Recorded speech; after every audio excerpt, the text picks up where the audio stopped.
She humiliated a poor beggar at her wedding, not knowing she was her mother-in-law. This is the story of the arrogant bride. Please sit back as we enjoy this story together. Also do well to like and subscribe for more videos like this. In a small village in Africa, where the sound of cockcrows welcomed each morning and the rhythm of pestles pounding yam echoed in the evening, there lived a woman named Margaret. She was young, beautiful, and once full of life. But life had dealt her a cruel hand. Her husband, the love of her life, had died suddenly, leaving her with nothing but a small mud house, a few cooking pots, and her 4-year-old son, Eric. To Margaret, Eric was not just a child. He was her heartbeat, her companion, and the only reason she still smiled.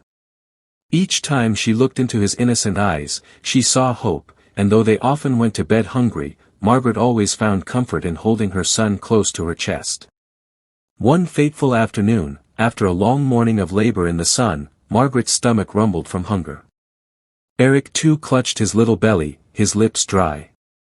Margaret decided to leave him briefly with her neighbor, a careless woman named Agnes, while she rushed to the market to get food. "Agnes, please watch over my son for just a few minutes. I will be back quickly," she begged. Agnes waved her hand dismissively and replied, "Go, go, I will look after him." Relieved, Margaret hurried away. But when she returned, her world collapsed. Eric was nowhere to be found. Agnes had left him outside to play, and he had wandered off. The neighbors searched, the villagers gathered, but Eric had vanished as though the earth swallowed him. Margaret fell to the ground, screaming, her voice piercing the heavens. Her only son, her last joy, was gone. And from that day, her life would never remain the same. Days turned into weeks, and weeks into months, yet Margaret never stopped searching for her missing son. Every morning, she woke up before the roosters crowed and went from one village to another, asking strangers if they had seen a little boy with bright eyes and a small birthmark on his shoulder. People shook their heads and pitied her, but no one had answers. Some even mocked her, whispering that she was being punished by the gods. But Margaret's heart refused to accept defeat. She walked barefooted on dusty roads, sometimes with nothing to eat, carrying only her hope as fuel. Each evening, she would return home exhausted, clutching Eric's tiny clothes against her chest, crying herself to sleep. As the years passed, her neighbors stopped helping her search. They told her to let go, to accept that her child was gone forever. But how could she? A mother's bond is not easily broken. She carried guilt like a heavy chain around her neck. "If only I had not left him with Agnes, if only I had carried him with me," she cried to herself every night. Poverty tightened its grip on her, and hunger became her daily companion. But nothing compared to the pain of losing her only child. Margaret became a shadow of herself, gaunt, weary, and broken. Still, she held on to one thing, the belief that destiny might someday bring her son back to her. Far away from the village, a wealthy couple in the city stumbled upon a little boy crying by the roadside. His clothes were torn, his face smeared with dust, but his eyes still carried innocence. The woman's heart melted instantly. "Oh dear, whose child is this?" she whispered. After asking around with no answers, the couple decided to take him in. They had been married for years without a child, and to them, this was nothing short of a miracle. The man smiled at the boy and said, "From today, you will be our son." And so, Eric's life changed forever. The wealthy couple gave him a new name, new clothes, and a new home filled with everything he had once lacked. He attended the best schools, ate the best meals, and had every luxury a child could dream of. But deep in his heart, Eric never forgot his real mother. Each night before he slept, he touched the small birthmark on his shoulder, a reminder of the woman who had once carried him on her back. He could not remember her face clearly, but he remembered her warmth, her laughter, and the lullabies she used to sing. Even in wealth, a part of him felt incomplete.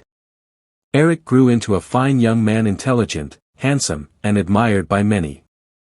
The wealthy couple who raised him were proud beyond measure, but sometimes they noticed him staring into space with sadness in his eyes. "My son, what troubles you?" they asked, but Eric only smiled and said, "Nothing, father." "Nothing, mother." In truth, his heart longed for something money could not buy. He often dreamed of a woman's voice calling his name, and in his dreams, he always saw the same birthmark, the same as his. Though Eric loved his foster parents dearly, he always felt that a part of his story was missing. Deep inside, he carried a silent vow, that one day, no matter how long it took, he would search for the woman who gave him life. He didn't know how or when, but he trusted that fate would eventually reveal the truth. Back in the village, Margaret's life only grew harder. With no husband, no child, and no support, she sank deeper into poverty. Hunger gnawed at her daily, and soon she became one of those beggars people avoided on the streets. Her once beautiful face grew wrinkled, her clothes tattered, and her voice hoarse from begging. Yet, even in her misery, she whispered daily prayers, "God, please keep my son alive. Let him never suffer as I suffer." Many mocked her. Some said she was cursed.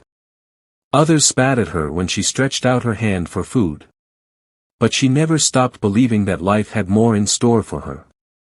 Though the world saw a poor beggar woman, inside her still burned the heart of a mother waiting for her child. Years passed, and Eric's life flourished. He graduated with honors and later started a business that made him even wealthier than his foster parents. But as success grew around him, so did the pressure to marry. It was during a business gathering that he met Diana, a stunning young woman from a wealthy family. She was beautiful, confident, and admired by everyone, though her arrogance often showed.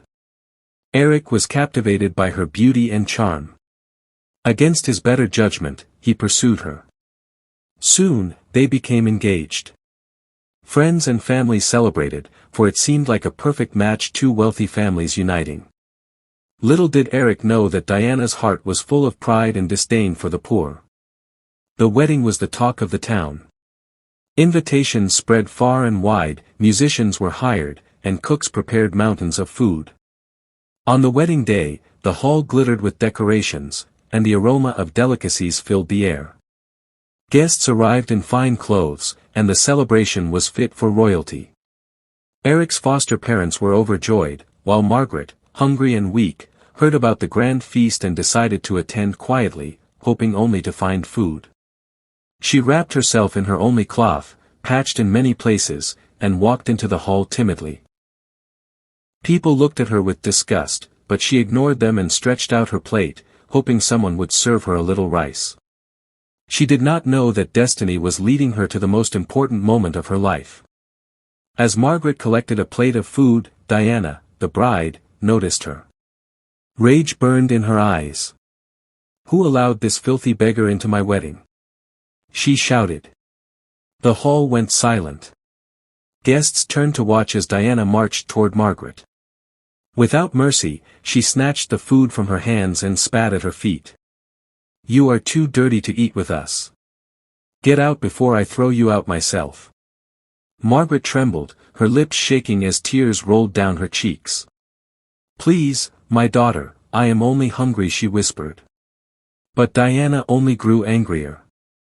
"How dare you call me daughter? Do you know who I am? How dare you insult me before my guests?" She slapped the plate of food to the ground, and the crowd laughed. As if humiliation was not enough, Diana grabbed Margaret's tattered cloth and tore it apart. The crowd roared with laughter, pointing fingers at the poor old woman.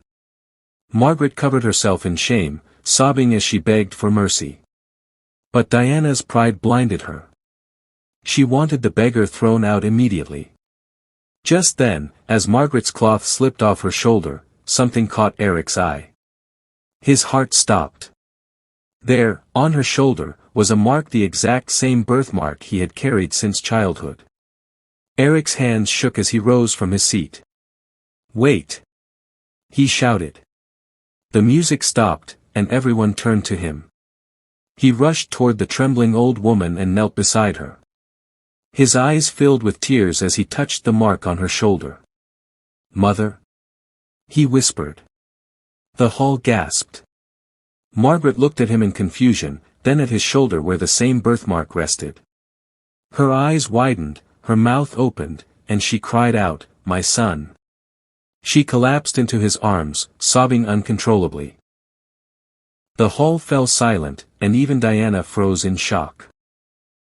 Eric stood tall, still holding Margaret. His voice shook as he addressed the crowd. "This woman you mocked, this woman you humiliated, is my mother, the woman who gave me life. Many years ago, I was separated from her. I searched for her in my dreams, and today, by God's hand, I have found her again." The guests murmured, some covering their mouths in disbelief. Turning to Diana, Eric's eyes burned with anger. "You have disgraced yourself. You have humiliated my mother, the woman you should have honored. How can I marry a woman who has no respect for the poor?" His words struck the hall like thunder. Eric embraced Margaret, weeping with joy. His foster parents joined them, equally shocked but grateful that destiny had reunited mother and son. The wedding came to a halt. Diana tried to defend herself, but no one listened. Guests shook their heads, whispering that pride had destroyed her future. Eric turned to his mother and said, "From today, you will never beg again. You will live with me, and I will take care of you all the days of your life." The hall erupted in applause.